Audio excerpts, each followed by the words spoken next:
রাসূলুল্লাহ সাল্লাল্লাহু আলাইহি ওয়াসাল্লাম শত্রুকেও কিভাবে ক্ষমা করে দিয়েছেন। যখন মক্কা বিজয় হয় আপনি জানেন রাসূলুল্লাহ সাল্লাল্লাহু আলাইহি ওয়াসাল্লামের কাছে আসলেন হিন্দা, সেই হিন্দার কথা আপনাদের মনে থাকবে, যেই হিন্দা উহুদের ময়দানে রাসূলুল্লাহ সাল্লামের আপন চাচা হামজা বিন আব্দুল মুত্তালিবের কলিজা চিবিয়ে চিবিয়ে খেয়েছে। শুধু তাই না, প্রত্যেক মুসলমানের নাক এবং কান কেটে এগুলোকে মালা বানিয়ে মহিলারা ওইখানে রাস্তা ওইখানে ওই যুদ্ধের ময়দানে ঘুরেছে। সেই Hinda, she is the leader of that women community, women folk. সেই হিন্দা মক্কা বিজয়ের পর রাসূলের কাছে আসলেন, কিন্তু ঘোমটা দিয়ে এসছেন রাসূল যাতে না বুঝতে পারে। এসে বললেন, একজন নারী এসছেন আপনার কাছে বায়াত করার জন্যে, একজন নারী এসে আপনার হাতে বায়াত করার জন্য, মুসলিম হওয়ার জন্য। রাসূল বললেন, ওয়েলকাম, ঠিক আছে, তাহলে আপনি কিসের উপর বায়াত করবেন? যে আমরা বায়াত করব, আপনি বায়াত করেন যে আপনি আল্লাহ ছাড়া আর কারো ইবাদত করবেন না, আল্লাহর সাথে কোনো শরীক করবেন না।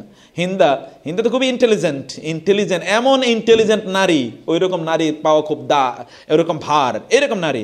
বলেন আমরা আর এইগুলোর উপাসনা করব যেইগুলোর আপনারা এইভাবে পরাজিত করেছেন, পায়ের নিচে পিষ্ট করছেন, আবার ওগুলোর উপাসনা করব? আল্লাহ রাসূল বললেন কি করতে? যে বলো যে আর এগুলোর উপাসনা করবো, আল্লাহর ইবাদত করব, শরীক করব না। বলে আবার এগুলোর উপাসনা করব? এগুলো এত নাস্তানাবুদ হয়েছে, অপমানিত হয়েছে, পর্যুদস্ত হয়েছে, এগুলোর আবার উপাসনা কি? উত্তর ভিন্নভাবে। ওকে, ঠিক আছে, এবার আপনি এবার 2 নম্বরে আপনি ইয়ে করেন যে আপনারা চুরি করবেন না। কি করবেন না? ওয়ালা ইয়াসরিকনা ইজা জাআকাল মুমিনাতু ইউবাইউনাকা আলা আল্লা ইউশরিকনা বিল্লাহি শাইআ। এই আয়াতের কথা তো ঠিক আছে, ওয়ালা ইয়াসরিকনা। এবার হিন্দা বলে, আপনি কি বলেন এটা? কোন সম্ভ্রান্ত নারী কোনোদিন চুরি করতে পারে নাকি? উত্তর দেওয়ার কথা কি আর উত্তর দিতেছি কি? উনি বলবে যে না আমি চুরি করব না। কয় না, আপনি কি বলেন, সম্ভ্রান্ত নারী আবার চুরি করে নাকি? আচ্ছা ঠিক আছে, 3 নম্বরে আপনার কোনো জেনা করবেন না, এটার উপর। কয় এটা কি বলেন, এটা কি বলেন? কোন স্বাধীনা নারী আবার জেনার প্রশ্ন আসে নাকি? এটা কি বলেন আপনি? উল্টা অন্যরকম কথাবার্তা কয়। এইভাবে সবগুলো প্রশ্নের উত্তর। রাসূল বলেন, আপনি কি হিন্দা? এইরকম ইন্টেলিজেন্ট তো কোনো গার্ল হতে পারে না হিন্দা ছাড়া, আপনি কি হিন্দা? বলে হ্যাঁ আমি হিন্দা। আল্লাহ রাসূল কি করার কথা ছিল বলেন তো? এইরকম শত্রু আপনি কি করতেন? যেই শত্রু তার আপন চাচা, শুধু চাচা না, উনি আবার তার দুধ ভাইও বটে। কারণ এই আমির হামজাকে যেই নারী দুধ খাইয়েছিল, ওই একই নারী আবার রাসূল সাল্লাল্লাহু আলাইহি ওয়াসাল্লামকে দুধ খাওয়াইছে। তার নাম ছিল সুয়াইবা, আবুল আহাবের কৃতদাসী। সুয়াইবা একই। আবার এই আমির হামজার মা যিনি, রাসূল সাল্লাল্লাহু আলাইহি ওয়াসাল্লামের খালা উনি। তাহলে অন্যদিকে আবার খালতো ভাইও হয়, আবার আপন চাচা, আবার খালতো ভাই, আবার কি দুধ ভাই, আবার সমপাঠী, একই বয়স, দুইজনের বয়সের মধ্যে পার্থক্য হলো 7-8 মাস, 7-8 দিন। খেলার সাথী, খেলার পাঠী, সহপাঠী, এইরকম কি জাতীয় বন্ধুত্ব! সেই বন্ধুকে এইভাবে হত্যা করেছে, এটা কি ভুলার মতো কোনো বিষয়? কিন্তু আপনি কি হিন্দা? হ্যাঁ আমি হিন্দা। ঠিক আছে, ওকে, ঠিক আছে। রাসূলুল্লাহ সাল্লাল্লাহু আলাইহি ওয়াসাল্লাম বিজয়কে কিভাবে সেলিব্রেট করেছেন, যাক আমি সেই আলোচনা অনেক লম্বা, এগুলো আমি আপনাদের এগুলো সবই জানা আছে, সেই জন্য অনেক রাতও হয়ে যাচ্ছে, শীতের রাত, আমি সেদিকে যাচ্ছি না। আমি বলছি যে বোনেরা ভাইয়েরা, আমাদের নিজেদের জীবন, আমি কিন্তু অন্যের গল্প বলছি না, বিশ্বাস করুন, আমি শুধু আপনার গল্প বলতেছি এখানে, আমি শুধু আমার গল্প বলছি। আমাদের জীবনে ওইরকম বহু বিজয় গাথা আসে, ব্যক্তি জীবনের কথা বলছি। যেমন আপনার সন্তানের বড় ইউনিভার্সিটিতে তার অ্যাডমিশন হয়েছে, আপনি কিভাবে সেলিব্রেট করেন? This is also a favour from Allah, this is also a victory for you. আপনার প্রমোশন হয়েছে, ব্যবসা বাণিজ্যে উন্নতি হয়েছে, আপনার প্রতিষ্ঠানের সমৃদ্ধি হয়েছে, আপনার সন্তান জন্ম নিল, অথবা আপনি ভালো জায়গায় আপনার সন্তানকে বিয়ে করাতে পারলেন, বিয়ে দিতে পারলেন, আপনার রোগ থেকে মুক্তি হয়েছে। আপনি কিভাবে বিভিন্ন ধরনের ভিক্টরি তো আমাদের জীবনে আসেই, সেই ভিক্টরির সাথে সাথেই কিন্তু লেগে আছে ইন্না মাআল উসরি ইউসরা, ফাইন্না মাআল উসরি ইউসরা, ইন্না মাআল উসরি ইউসরা। বিজয় এর সাথে সাথেই কিন্তু পরাজয় আছে, পরাজয়ের সাথে সাথেই বিজয় আছে। আমরা এটিকে কিভাবে গ্রহণ করছি তাই দেখার বিষয়ে। প্রত্যেক কল্যাণের সাথে অকল্যাণ আছে, প্রত্যেক অকল্যাণের সাথে কল্যাণ আছে, প্রত্যেক ভালোর সাথে মন্দ আছে, প্রত্যেক মন্দের সাথে ভালো আছে, এবং প্রত্যেক সমস্যার সাথে সমাধান আছে, প্রত্যেক সমাধানের সাথেও সমস্যা আছে। আমরা কিভাবে সেটাকে অ্যাপ্রোচ করছি, আমরা কিভাবে সেটাকে গ্রহণ করছি, সেটি হচ্ছে এখানে অনেক বড় বিষয়, অনেক বড় ফ্যাক্টর। আমরা সেটাকে কিভাবে আমরা সেলিব্রেট করছি সেটি হচ্ছে দেখার বিষয়, এবং সেইভাবে আল্লাহ সুবহানাহু ওয়া তাআলা সেভাবে এটিকে গ্রহণ করবেন, এবং আল্লাহ সুবহানাহু ওয়া তাআলা তার রিওয়ার্ড প্রদান করবেন। প্রিয় ভাইয়েরা বোনেরা, ভিক্টরি পেতে হলে আল্লাহর পক্ষ থেকে যেহেতু আসে, আল্লাহর কাছেই ধর্ণা দিতে হয়। ভিক্টরি আসার জন্য কার কাছে ধর্ণা দিতে হয়? আল্লাহর কাছে। বদরের যুদ্ধে আল্লাহ রাসূল সাল্লাল্লাহু আলাইহি ওয়াসাল্লাম বিজয়ের জন্য আল্লাহর কাছে কি দিলেন? ধর্ণা দিলেন না?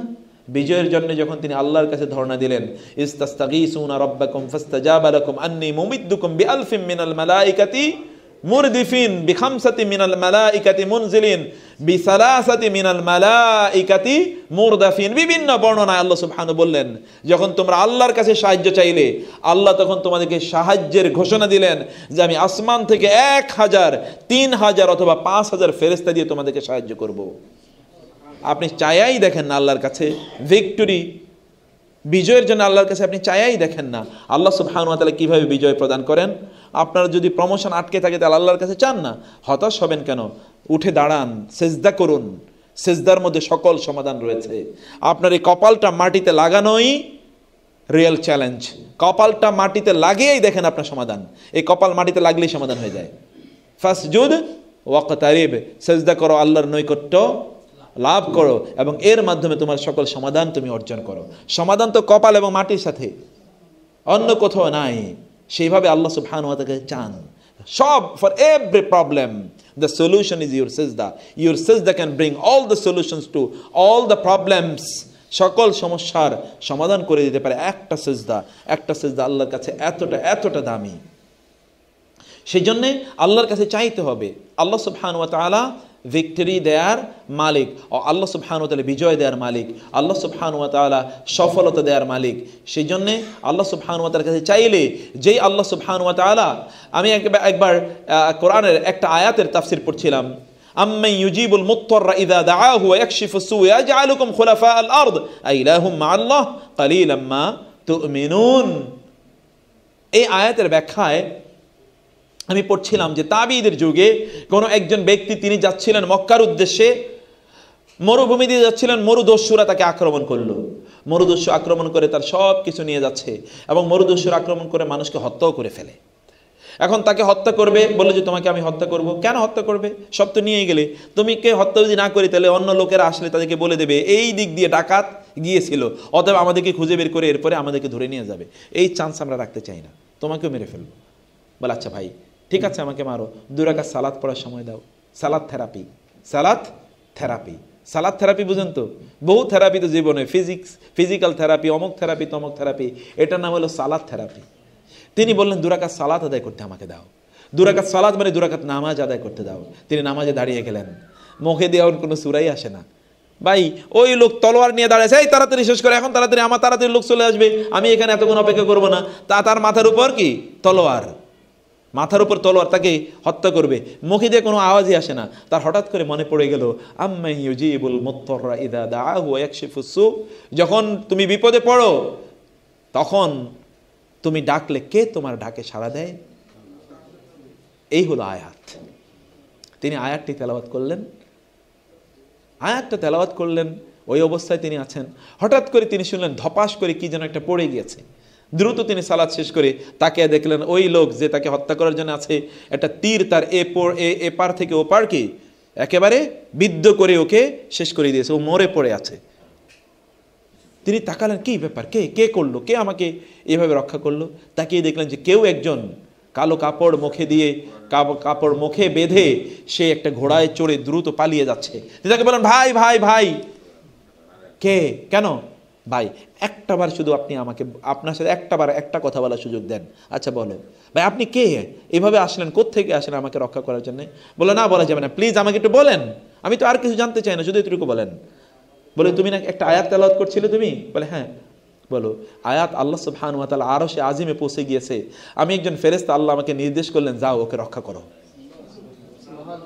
আমি আল্লাহর পক্ষ থেকে প্রেরিত, আল্লাহ আমাকে পাঠিয়েছেন তোমাকে রক্ষা করার জন্য। প্রিয় ভাইয়েরা, সেই আল্লাহ সুবহানাহু ওয়া তাআলা এখনও আছেন।